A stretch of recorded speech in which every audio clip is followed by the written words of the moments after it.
Hello friends, I'm glad to welcome you on Hollylolly's channel, and today we're going to talk about 20 incredible and very interesting facts about Japan, which you probably haven't heard before. Friends, what year is it today? 2024? Why do I say you? Because this is Japan's 6th year. How is that possible? It's because they have their own chronology. Instead of calculating the years from the nativity of Christ, as is customary in Christian countries, in Japan the annals are accounted for by the mottos of the emperor's reign. When a new emperor comes to rule, the era changes. Now it is the era of Reiwa, which means order, harmony, and it lasts for the 6th year. But when a new emperor comes to power, the counting will start from 0. Even in official documents, you should always fill in the line in what year and what era you were born. But do not think that the Japanese do not know that it is 2024 all over the world. Between themselves, they also use the Christian calendar that we are used to. Look at the calendar and write me what year of birth you are and what era you were born in.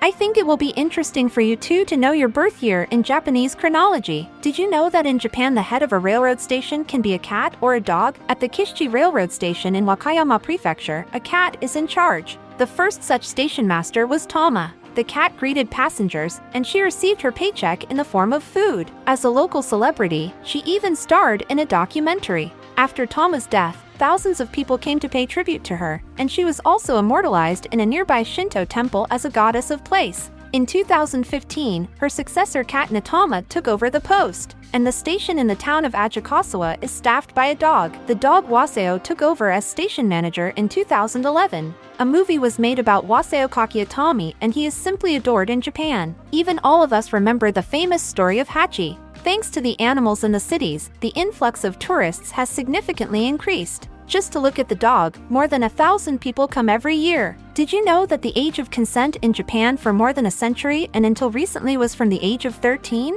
From that point on, a person was considered capable of consenting to intimate relations. But in 2023, the age was raised from 13 to 16.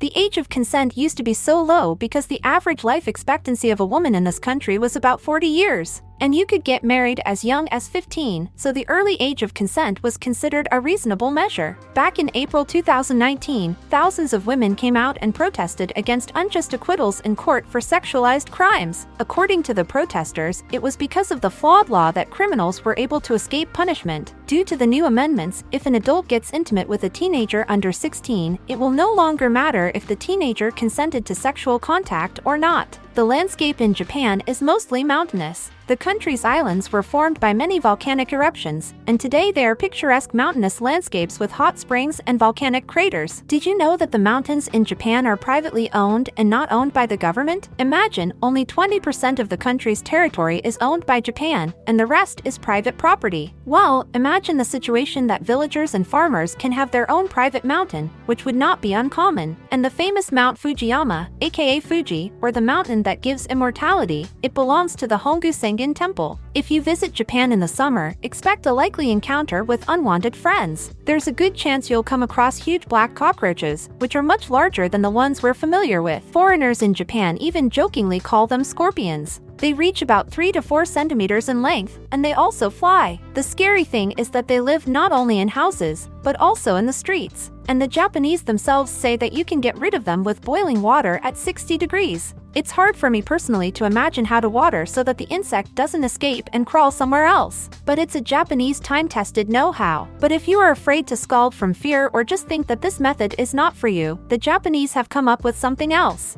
In stores, there are always different means from all sorts of pests, including cockroaches. For example, there's a product like this. I bought it after 3 or even 4 months, when we lived under the same roof with a huge spider. By the way, huge spiders here live in houses, and here in the corridors. In our common corridor lives such an unpleasant spider, but we did not touch it. It is not ours, it is common, let the Japanese deal with it. But personally in our apartment, 3 or 4 months in a row lived with a spider. And it was, you know, not a small one, as we are used to in our apartments. It was big and it was jumping. We try to cover it with something, to catch it, to take it to the balcony and get rid of it, and it jumps on the walls, on the bed, and it's so unpleasant. I didn't know what to do with him at all, and we just existed peacefully. I didn't touch him, because he was always jumping somewhere. That's how we lived until an acquaintance advised me a way to fight it. I told her that I was tormented by this spider, that I went to bed, and I began to have some panic. I turned off the light and thought, what if he jumped somewhere on my face, or on the body will run? And a friend of ours recommended a special remedy. It is, of course, unpleasant that you kill the insect, but what to do if otherwise you cannot get rid of them? Basically, this thing kind of freezes and immobilizes the insect. It's much easier to get rid of the insects that way. And there are not only different sprays, but also effective are all sorts of so-called houses, for example, for cockroaches. This is a kind of trap that draws insects inside with the help of different odors, and get out of there they cannot. In winter, to come across a large black cockroach at home, well, practically, they say, impossible. However, in the cold season, another species is activated. These are small red cockroaches. No less nasty creatures, but at least we know them.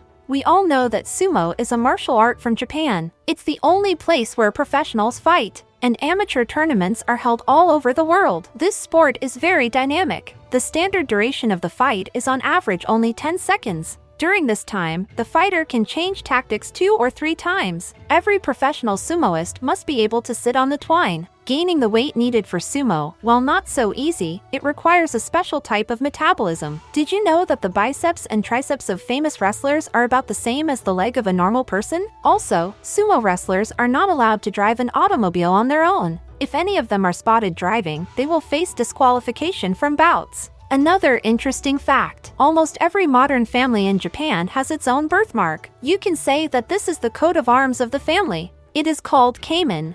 In modern Japan, it is quite often used as a symbol for the design of family business, stores, restaurants. Also, this coat of arms can be seen on a kimono or in the interior of the house. Here, for example, the keimen of the imperial house in Japan is a chrysanthemum. Did you know that in Japan you can't park your car on the street? Yes, here you will not see anywhere a whole lane on the road near residential houses clogged with cars. If you run out of the car for a couple of minutes, of course, drivers usually put the car on emergency. But to park cars like this, it's not customary. It is even impossible to buy a car here if you have not purchased a parking space before. Parking lots in Tokyo are quite a lot, but still it often happens that you have to walk 10 minutes to your parking space from your house. Buying and driving a car here, especially for foreigners, is very difficult. Even having an international license will not save you. The most common transportation here is a bicycle. In total, there are about 73 million bicycles for 127 million Japanese people. 1 in 5 Tokyo residents ride a bicycle to the nearest subway station every day. About 20% of the country's residents use a bicycle every day.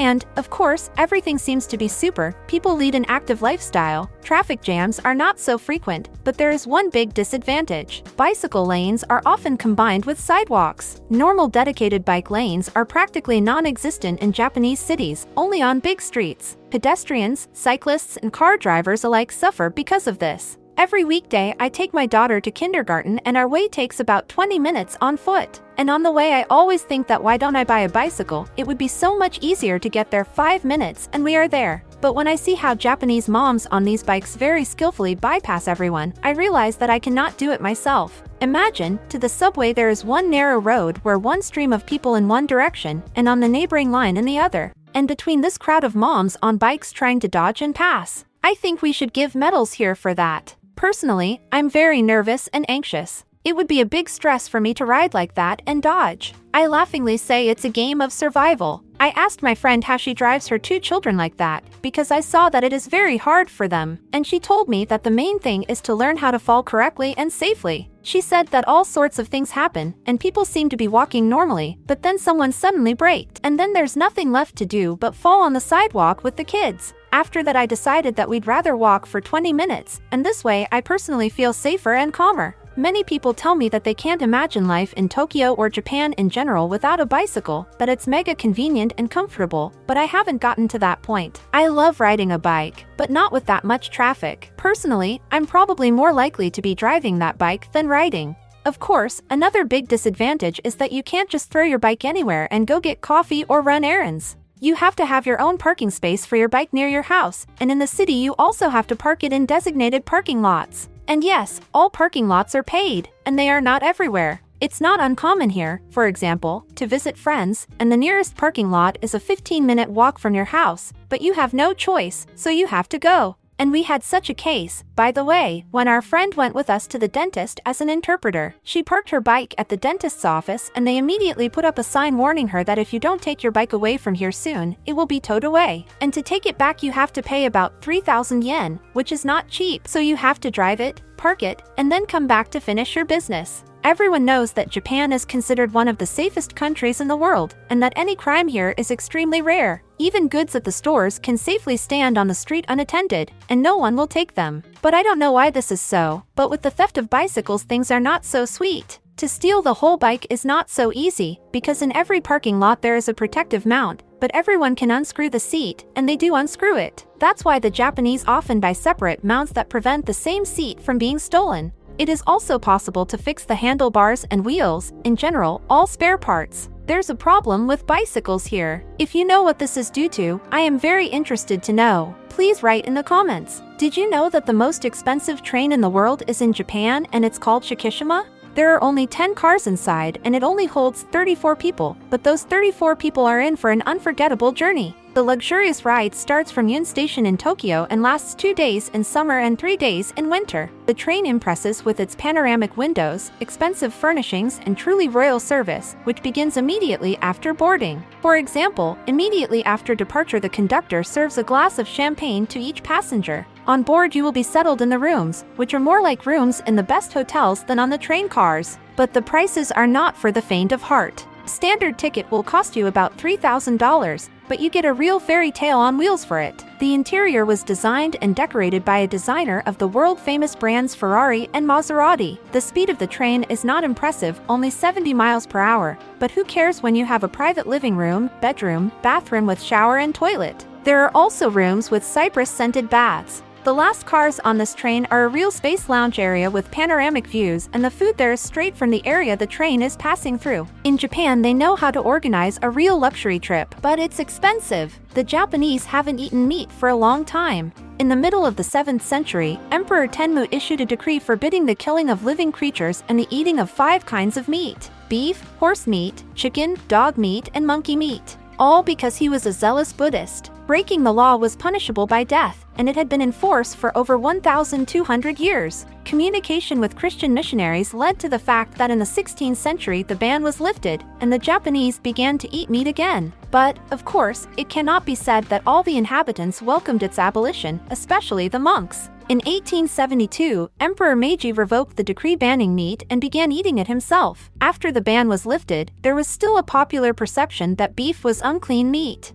and many people would clench their noses and close their eyes when they passed by stalls that served a dish that used thinly sliced beef. Despite this, such restaurants became increasingly popular, and by the end of the 17th century in Tokyo alone there were 550 of them. Previously in Japan, to get married, you didn't have to find your soul mate yourself. The miai came to the rescue. It's a kind of lookout. The groom's family would choose a bride and send a matchmaker, called a naokadu, to the bride-to-be. And here, of course, an interesting point. This ancient tradition still exists in Japan. Amazingly, about 30% of marriages, if not more, are still arranged thanks to miai. But this is mostly practiced in the families of aristocrats who respect their roots and observe traditions. Modern miai is no longer as simple as it used to be. Now both the groom and the bride take an active part in the choice of their soulmate. In addition, the roles of matchmakers have been taken over by specialized firms. These firms help their clients to find the one and only one and arrange dinners in restaurants.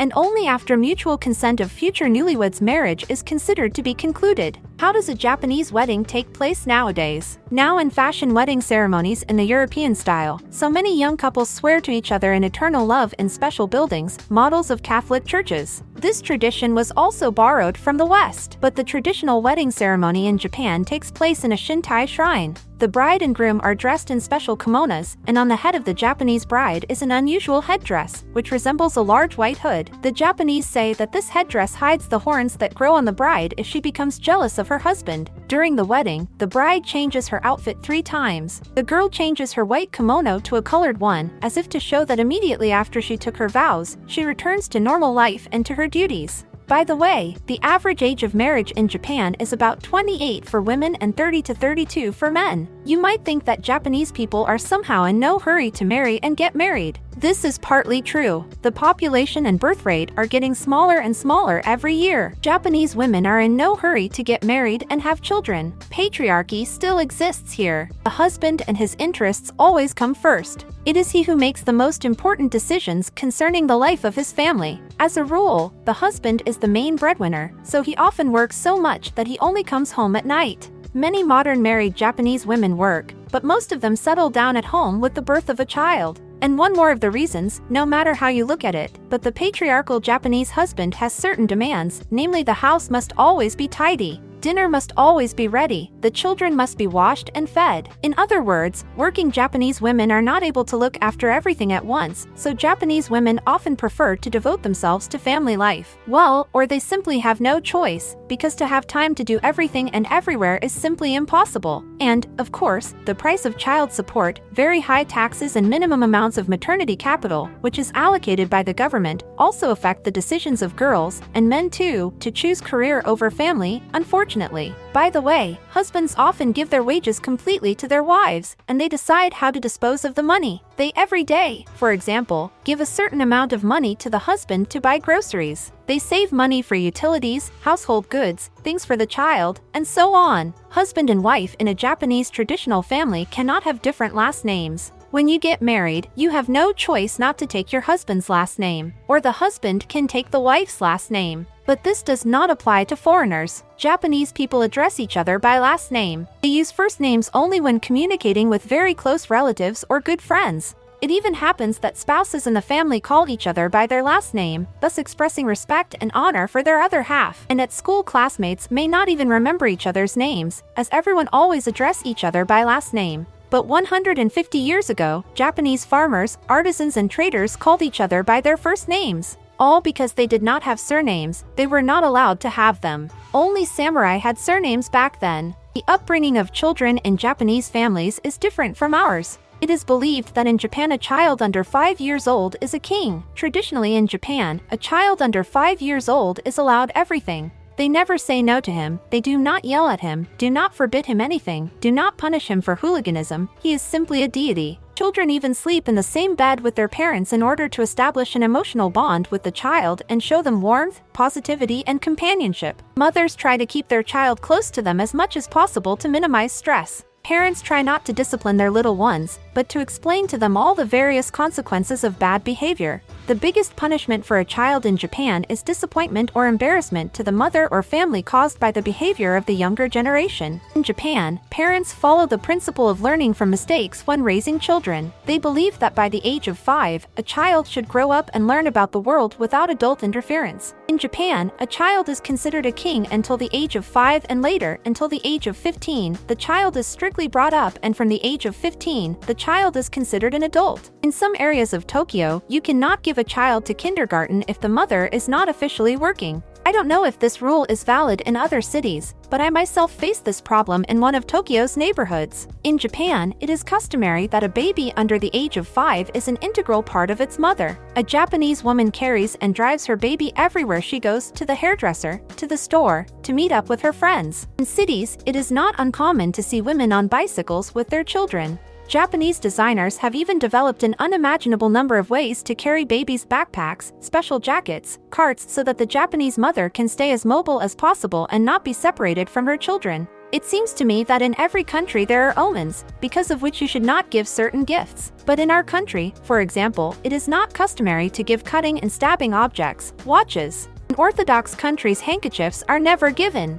And what is better not to give to the Japanese? First of all, it should be noted that the Japanese are very sensitive about gifts. And if you have received a gift, it is simply necessary to prepare a return gift, and it is desirable that it was more expensive than what you received. It is for this reason that it is not customary to give expensive things, appliances, and jewelry. Moreover, to give an expensive gift is considered bad form, as everyone's income is different. You cannot know for sure whether people can afford to buy you a return gift for the same amount or more expensive, and therefore, it is better to refrain from expensive gifts. You should also avoid giving money. Envelopes with money in Japan are given at weddings, to children on New Year's Eve, and to relatives of the deceased at funerals. In other cases, a money gift will look inappropriate and awkward. Also, rational Japanese do not give each other useless gifts. All sorts of magnets, statuettes, and other trinkets that take up space and collect dust on the shelves. And mostly their apartments are so small and there is nowhere to put it all. And also here it is not welcome to give socks and underwear, because the Japanese can take it as a gift to the poor. Although, of course, it all depends on what kind of relationship people have with each other. We've all seen this Japanese Maneki Nico figurine. It is sold in all souvenir shops in Japan and is known all over the world. But what does it mean? Such statuettes placed in your home, office, or store attract good luck and good fortune. Japanese merchants were very superstitious. They often hung a talisman on the front door of their store in the hope that this talisman would attract many customers or bring prosperity to the business. And there is also a legend about an old Buddhist temple that almost never had any visitors. One day a cat appeared in the temple. Every day this cat would go out on the road, sit on the threshold, and raise its front paw, as if wanting to tell people, "Don't pass by, come in." After learning about this unusual behavior of the cat, many people went to see this temple, and the monks had no shortage of parishioners. Thank you all so much for watching. I hope that this video was useful to you, so please put a like, subscribe to the channel, and write me in the comments what surprised you the most or what you learned new. I'm going to really enjoy reading this, and see you in the new videos.